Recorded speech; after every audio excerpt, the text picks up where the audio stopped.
వెళ్ళి చర్యలు తీసుకోవాలి అని చెప్పి ఆవిడ చెప్పడం జరిగింది. ఆ క్రమంలో భాగంగానే ఈ రోజు అటువంటి సంస్కృతికి పాల్పడుతున్న వాళ్ళందరినీ ఏరివేస్తున్నారు. రైట్, మళ్ళీ వస్తాను సుజాత గారు మీ దగ్గరికి. ఒకసారి జగదీష్ గారు సీనియర్ న్యాయవాది, అలాగే పొలిటికల్ అనలిస్ట్, వారి దగ్గరికి వెళ్దాం.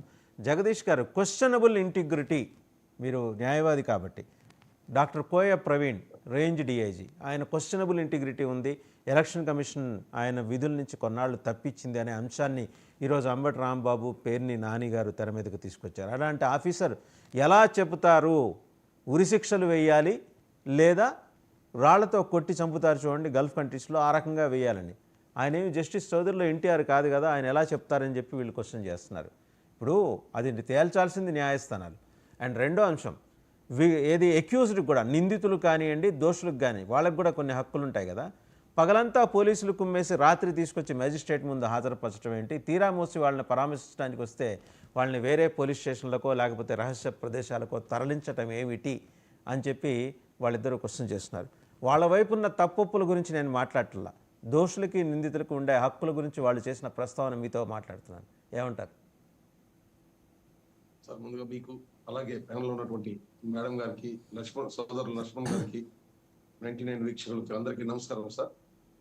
సార్, ఇప్పుడు social media, print, electronic media చాలా పవర్ఫుల్ అయిపోయినాయి. గతంతో పోలిస్తే చాలా పవర్ఫుల్ అయిపోయింది. అంటే కెమెరా ముందే ఎక్కువ టైం గడపాల్సిన పరిస్థితి ఇటు ఆఫీసర్లకి, అటు పొలిటీషియన్స్ కి, ఆల్మోస్ట్ ఆల్ పబ్లిక్ కూడా కెమెరా ముందే ఎక్కువ ఉంటున్నారు. ఇంట్లో ఉంటే తప్పితే సీసీ కెమెరా దగ్గర ఎక్కడో ఉంటున్నారు. అంటే వాళ్ళ బిహేవియర్ లో గతంలో కంటే కూడా మార్పు రావాల్సిన అవసరం ఉంది. మనం ఇప్పుడు ఎక్కడైనా మనం ఎవరితో మాట్లాడేటప్పుడు కానీ, మన బాడీ లాంగ్వేజ్ కానీ, మనం దగ్గరలో సీసీ కెమెరా ఉందేమో అని మనం సక్రమంగా నాగరికతతో ప్రవర్తించాల్సిన అవసరం ఉంది. మాట తోలకుండా ప్రవర్తించాల్సిన పరిస్థితులు ఈ రోజులో ఉన్నాయి.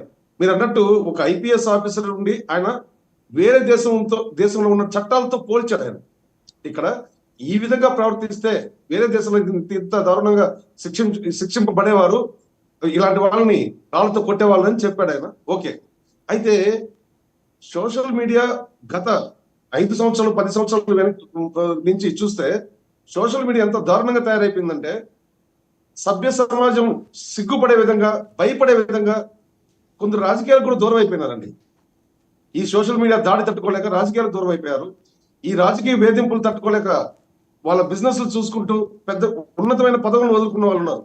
ఫర్ ఎగ్జాంపుల్ గల్లా జయదేవ్ గారు, ఆయన రాజకీయాలకే దూరం అయిపోయారు. మీకు తెలుసు ఈ విషయం. రాష్ట్రంలో ఆయన ఒక మంచి పొలిటీషియన్. దూరం కావడానికి వైసీపీ వేధింపులు ఒక్కటే కారణం కాదు, తెలుగుదేశం పార్టీలో ఆయనకు ఎదురైన చేదు అనుభవాలు కూడా ఉన్నాయి. అవి మనం let us discuss later on.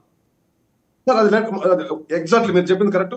అంటే ఆ రోజు పరిస్థితి ఏంటంటే, ప్రతిపక్షంలో ఉన్నటువంటి తెలుగుదేశం పార్టీ కూడా ఆయన సేవ్ చేయలేని పరిస్థితి.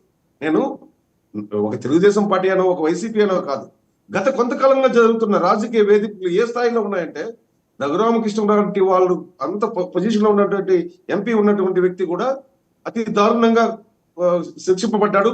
ఇప్పుడు ఆ కేసు మళ్ళీ ఈ గవర్నమెంట్ వచ్చిన తర్వాత మళ్ళీ అది కేసు రిజిస్టర్ అయింది. సో ఈ వరవడి కరెక్ట్ అని చెప్పడం నా ఉద్దేశం కాదు.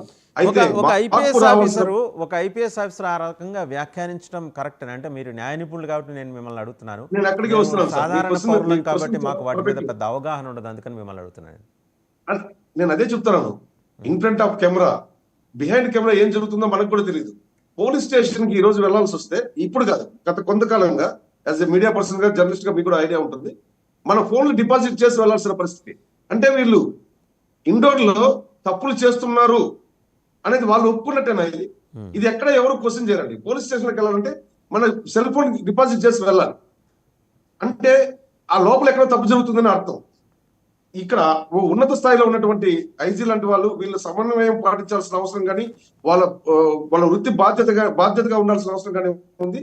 గతంలో ఇదే ఐపీఎస్ ఆఫీసర్లు ఏ విధంగా ప్రవర్తించారు, మీడియా ముందుకు వాళ్ళు రావాల్సిన అవసరం లేని చోట కూడా మీడియా ముందుకు ఎందుకు వచ్చారు, ఢిల్లీలో పోయి మీరు ప్రెస్ మీట్ పెట్టారు. సో వాళ్ళని కౌంటర్ చేయాలంటే ఈ ప్రభుత్వానికి కాస్త కూస్తా తగ్గి వాళ్ళ దారిలోకి వెళ్లాల్సిన పరిస్థితి ఏర్పడింది. ఇది ఒక టీడీపీ అని కాదు, ఒక వైసీపీ అని కాదు, బీజేపీ అని కాదు, అందరూ కూడా ఐపీఎస్ ఏ విధంగా ఉండాలి, వాళ్ళ నియమాలు ఏ విధంగా ఉండాలి, వాళ్ళు ఎక్కడ ఏ విధంగా మాట్లాడాలనే విషయంలో మాత్రం ఖచ్చితంగా వాళ్ళు ప్రివెంట్ చేయాల్సిన అవసరం ఉంది. అంటే అదే నాకు విధంగా గైడ్లైన్స్ తెలియవు సార్. నేనైతే ఇంతవరకు ఇలా రాళ్లతో కొట్టి చంపచ్చు, గల్ఫ్ దేశాలు ఇలా చేస్తారు, ఇలాంటి వాళ్ళకి ఈ రకమైన శిక్షలు ఉంటాయి, అలాగే ఉరి శిక్షలు వేయచ్చు, ఇలా ఇంతకుముందు మాట్లాడిన ఐపీఎస్ ఆఫీసర్లను నేను చూడలేదండి. అంటే బహుశా చూడకపోవటం అనేది కాదు, నేను చూడలేదు. ఒకవేళ మీరేమన్నా చూసారా అని అడుగుతున్నాను. లేదండి, లేదండి, మీరు నేను ఏకీభవిస్తున్నాను. అదే చెప్పాను కదా, ఒక ఐపీఎస్ ఆఫీసర్ కాబట్టి ఆయన ఇంకో దేశంలో ఈ విధంగా ఉండేది వీళ్ళు ఇలా ప్రవర్తిస్తే కంపేర్ చేశారు. బట్ అది ఆయనకు అవసరం లేదు. ఇక్కడ వేరే దేశం చట్టాల గురించి మీరు చెప్పాల్సిన అవసరం లేదు. బట్ ఆయన ఎమోషన్ అయిపోయి వ్యక్తిగతంగా ఆ పోస్టులు చూడడం వల్ల ఆ టైంలో ఆయన కాస్త బ్యాలెన్స్ తప్పినారని చెప్పాలి. అందులో అనుమానం లేదు. మీరు ఐపీఎస్ ఆఫీసర్, మీరు భావోద్వేగాల్ని నియంత్రించుకుని మాట్లాడాలి కదా మీడియా ముందు మాట్లాడేప్పుడు. ఎగ్జాక్ట్లీ ఇది సూచన. మనం పబ్లిక్ గా మీడియాగా మనం సూచించాలి. మీకు తెలుసు, మీరు న్యాయవాది. These subjects are case sensitive and we should be very cautious while delivering or uttering a word. Exactly మనం ఉన్న పదవిలో ఏ పదవిలో ఉన్నాము, మనం ఏ బాధ్యతలో ఉన్నాము, ఆ యూనిఫామ్ కి మనం చేస్తున్న పదవికి కొన్ని మాటల్ని మాట్లాడకూడదు. మీ వ్యక్తిగత అభిప్రాయాలు ఉంటే మీరు మీ స్నేహితులతో షేర్ చేసుకోవచ్చు, కానీ వృత్తిపరంగా ఈ విధంగా మాట్లాడడం ఒక రకంగా వాళ్ళ విజ్ఞతగా వదిలేయాలి. అయితే ఈ వరవడి ఈ రోజు కొత్తగా వచ్చింది కాదు. మనం ఒక విషయం చూసాం. ఇప్పుడు ఐజీ గారు ఈ విధంగా మాట్లాడారని గతంలో ఈ మన ఏపీలోనే, మన తెలుగు రాష్ట్రాల్లోనే కొందరు ఐపీఎస్లు ఐఏఎస్లు ఏ విధంగా ప్రవర్తించారనేది మనం చూసాము. అడిషనల్ అడ్వకేట్ గా జనరల్ గా ఉన్న వ్యక్తి కూడా వ్యక్తిగతంగా తీసేసుకొని ఎంత మీడియా ముందు అతను ఎంత రెచ్చిపోయాడో కూడా మనం చూసాము.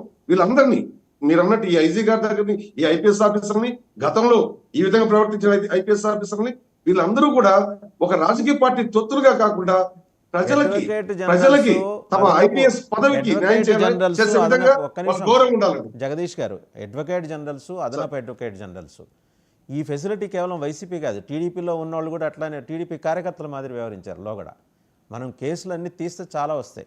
నేను ఒకసారి పుత్తా శివశంకర్ రెడ్డి గారు ఏం మాట్లాడారో చూద్దామండి. ఎందుకంటే నిన్న ఈ కేసులకు సంబంధించి ఆయన మాట్లాడారు. జగన్మోహన్ రెడ్డి గారు అసెంబ్లీకి రాకపోవటం మీద స్పీకర్ చేసిన వ్యాఖ్యకి, అలాగే ఆనం వెంకటరమణారెడ్డి గారు చేసిన వ్యాఖ్యకి, దాని మీద ఆయన రెస్పాండ్ అవుతూ ఎన్టీఆర్ బాయ్కాట్ చేయలేదా, చంద్రబాబు బాయ్కాట్ చేయలేదా అని ఆయన ఏం మాట్లాడారు చూద్దాం. శివశంకర్ రెడ్డి గారు ఏం మాట్లాడారు చూద్దాం ఒకసారి. అని ప్రశ్నిస్తాం, పందికొక్కులు అంటాం, రాక్షసుడు అంటాం, హంతకులు అంటాం, 420 అంటాం, శుక్రవారం జైలు అంటాం, బెయిల్ అంటాం. నువ్వురా దీనికి మీరు ఇచ్చేది, దీనికి